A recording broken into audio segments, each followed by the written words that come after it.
अस्सलाम वालेकुम, आप देख रहे हैं परवास न्यूज। मैं हूं सवाद नानी।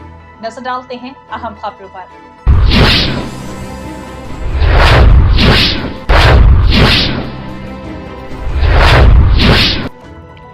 मंडी बहाउद्दीन डिप्टी कमिश्नर शाहिद इमरान मार्च की ज़ेर सदारत महकमा सेहत के ज़ेर एहतमाम आलमी हफ्ता बराए हिफाज़ती टीकाजात के हवाले से जिला कौंसल हाल में सेमिनार का इनेकाद किया गया।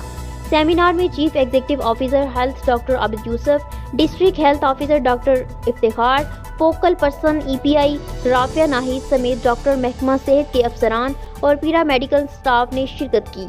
डिप्टी कमिश्नर शाहिद इमरान मार्च ने सेमिनार से खिताब करते हुए कहा कि पंजाब भर की तरह जिला मंडी बहाउद्दीन में भी हफ्ता बराए हिफाज़ती टीकाजात 24 से 30 अप्रैल मनाया जा रहा है। जो किसी वजह से हिफाज़ती टीकाजात लगवाने से महरूम रह जाते हैं, जिसके तहत वालिदैन अपने 2 साल से कम उम्र के बच्चों को बर वक्त हिफाज़ती टीका लगवाकर अपना कलीदी किरदार अदा कर सकते हैं। सेमिनार के इख्तिताम पर आगाही वाक भी मुनक्कद की गई। आगाही वाक जिला कौंसल हाल से शुरू होकर डिप्टी कमिश्नर ऑफिसर के गेट पर इख्तिताम पजीर हुई। मोहम्मद रशीद, ब्यूरो।